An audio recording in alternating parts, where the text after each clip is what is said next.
Aquí estamos nuevamente en Bien por Casa y ahora vamos a hablar de un tema importante en nuestra secuencia conversando con el doctor sobre una noticia que ha estado dando vueltas pues en los últimos días, ¿no? Que de alguna forma ha alarmado a la gente y no sabemos si realmente se debe llegar a ese extremo. Las cosas hay que tomarlas con calma también.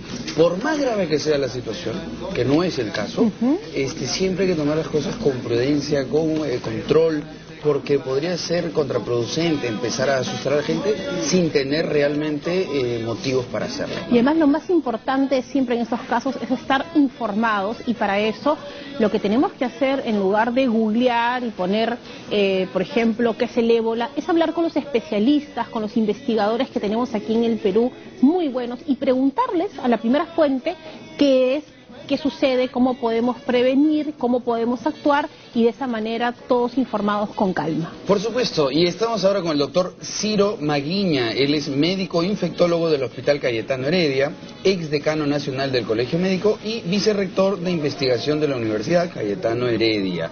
¿Qué tal, doctor Ciro? Bienvenido. Muy contento de estar en este canal que de vez en cuando vengo, y yo soy también de Ancash, San Marco Guari, que están celebrando estos días la fiesta patronal de la Virgen Peregrina, por eso mi nombre se llama Ciro Peregrino. Saludos a mis paisanos de Ancash, que obviamente siempre me trae gratos recuerdos de mi niñez y mi infancia, ¿no? Y preocupado, y también yo soy infectólogo, manejo estos temas desde hace años, y tal como les conté a ustedes, en el Hospital Cayetano hay una unidad de medicina tropical desde el año 77. Ahí diagnosticamos el primer caso de SIDA, los casos de cólera, los casos de dengue de Lima, y ahora tenemos al paciente africano que para nosotros no es de ébola, es un paciente que hay que investigar qué tiene, pero definitivamente no es ébola, y creo que esta noticia hay que manejarlo con pinzas, con tranquilidad, como dice Fátima, porque en realidad hay mucho pánico, igual que pasó con el H1N1, todo el mundo se va a enfermar de neumonía, y no es así. Creo que hay que bajar un poco las aguas, conocer, como tú dices, y qué es lo que pasa y qué puede pasar. Creo que hay que trabajar bien ese escenario, y por eso he venido con gusto a este importante canal. Y nos comentaba el doctor un poco que él descubrió este primer caso de ébola. ¿En qué año fue? De SIDA. Fue en mayo del 83, cuando ni siquiera se conocía. Y ese tiempo, recuerden, el mundo, pues igualito, contagio, que no hay que aislarlo, igualito. Nosotros manejamos el paciente, fue el primer caso, comenzó a tener más pacientes que venían de Estados Unidos, y ellos se contagiaron, muchos del África, de Haití y África. Y es obviamente importante el tiempo, ¿no? En esa época, ahora se sabe que el virus del VIH vino del África, pero fue una enfermedad que duró décadas hasta que el hombre, cuando interviene en la naturaleza, como ha pasado en el ébola, altera la ecología, los virus mutan y causan esta enfermedad, que es una de las más letales del mundo. Casualmente asusta, porque el año 1976 este virus del África, ¿no?, mutó y causó la primera epidemia en Congo, y ha habido 24 epidemias siempre en África. Entonces, obviamente, ahora ha cambiado un poco, por eso es que asusta, y los casos de Estados Unidos y España, que son aislados, no constituyen una pandemia. ¿Qué es una pandemia? Es cuando una enfermedad va por todo el mundo. Y creo que no es las características, y África, la zona es pues gente con pobreza extrema, guerras, condiciones miserables, que no lo tenemos en el Perú ni América. Y la suerte que no estamos cerca de África. O sea, los viajeros más viajan por Europa o Estados Unidos. Por lo tanto, si bien hay una alarma nueva, preocupante, que tenga mucho cuidado con falsas defensas, ¿no? Incluso ahí en el hospital, cuando llegó el paciente, un paciente, voy a retirar a mis pacientes, absolutamente, no tiene nada que ver. Vamos a empezar, doctor, definiendo qué es el ébola. Exactamente. El ébola es una enfermedad viral, de las llamadas nuevas enfermedades emergentes. Surgen en estos años distintas enfermedades. El VIH es nueva, la hepatitis C es nueva, el H1 es nueva y el ébola es nueva. Hay como 174 enfermedades nuevas, algunas pasan desapercibidas, y estas sí asustan porque mata entre 50 a 90%, y no hay vacunas y no hay antivirales, y se transmite básicamente por la mordura del murciélago, que come frutas en África. Por lo tanto, es una enfermedad viral que afecta a los órganos y mata lamentablemente un grupo importante de personas, especialmente en zonas del África donde hay mucha pobreza. Porque todavía no se ha descubierto cómo combatirlo. Claro, el tema es que no hay vacunas, igual que el VIH. Pero en VIH sí hay terapia para el paciente, es la diferencia. Estas son, como dice usted, enfermedades nuevas porque han mutado, porque han aparecido de pronto. Han existido en la ecología silvestre, pero el hombre, repito, es culpable. El hombre quiere el oro, la plata, madera, ¿no? Por meterse donde no debe. Las famosas colonias que metieron, y ¿qué ha hecho la selva? Reaccionar. Y al reaccionar, por ejemplo, ¿qué pasó con el VIH? El mono. Portaba el virus del VIH. Comía mono. Hay una costumbre, incluso hay hasta la zoofilia, pero el mono fue el reservorio y el hombre en contacto, igual que pasa acá, el hombre entra a esas zonas y estos virus han estado en los murciélagos. Pero ya ese contacto, incluso este virus hoy día de lo que era en las comunidades más alejadas, está mirando a las ciudades. Y fíjate cómo el hombre es gran responsable de alterar la ecología y la selva se defiende, como dicen, ¿no? ¿Cuáles son las características o síntomas que deberían tener estas ¿Cómo personas? se contagia y luego cuál es Primero, el contagio tiene que ser con una persona enferma y, importante la pregunta, ¿cómo sé y cómo me contagio? Si me muerde un murciélago o entré en contacto con una persona enferma, el paciente esos que vemos en las películas o una gente tirada en el suelo con secreciones, porque se contacta por secreciones. Solo por secreciones. No por aire. No felizmente. por aire. Entonces, yo tengo 21 días en desarrollar los síntomas en mi cuerpo, o sea, las molestias. Se llama incubación, no tengo y no contagio a nadie. Y ahí puedo viajar, como ha pasado a estos pacientes, y no contagio. El contagio es cuando este paciente comienza con los síntomas. Luego de los 21 días. Exactamente, puede ser fiebre alta, dolor de cabeza, náuseas, vómitos, diarrea, y el paciente después comienza a sangrar por la nariz, por la boca, entra en shock, convulsiona y muere 2 o 3 semanas. Es decir, afecta a todos los órganos, pero al comienzo puede ser como una tifoidea, como una malaria, como un dengue, como una leptospira. Por eso al comienzo es difícil, y el único dato es, ¿de dónde viene usted?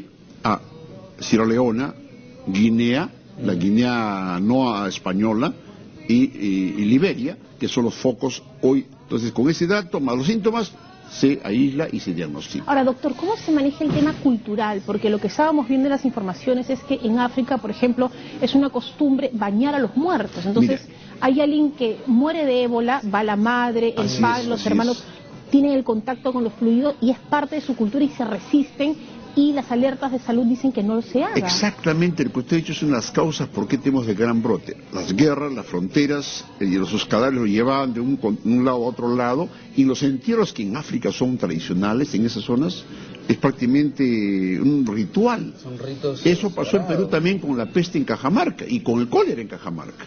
Que también, entonces los entierros hoy pues, es un foco terrible para la transmisión, y ya han intervenido, ahora se hace con las medidas de seguridad que se puede hacer en África. Ese fue un factor para el incremento y el gran brote que tenemos, y obviamente esa es una vía importante porque el paciente más grave es el más contagioso.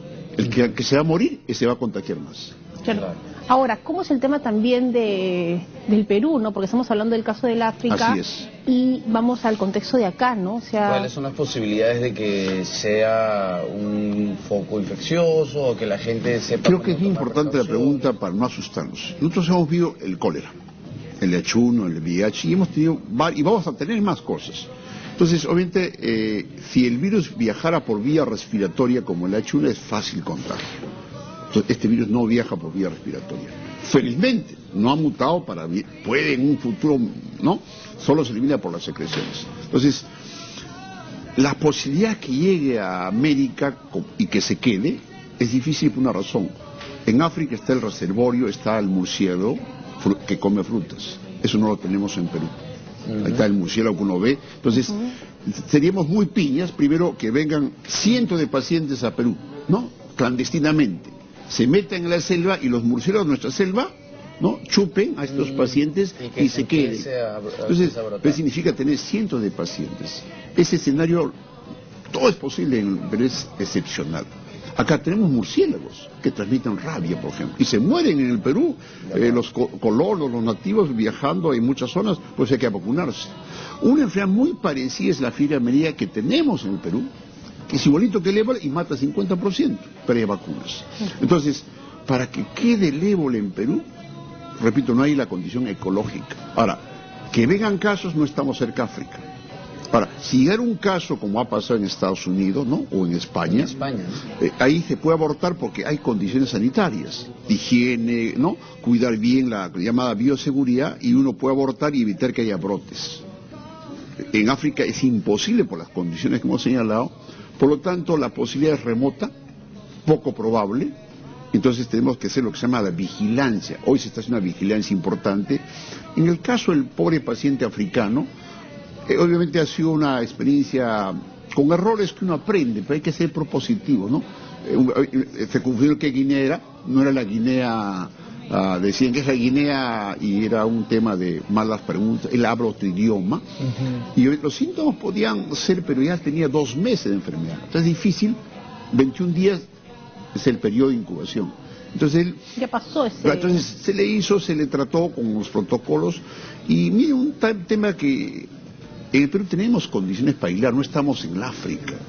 Las unidades de tuberculosis resistente sirven para aislar. También. Claro, son unidades donde uno entra con equipos, en muchos lugares del Perú tenemos. Entonces se usan para casos de aislamiento, no es que se va a contagiar tuberculosis, porque ahí hay un sistema en que los bichos no salen.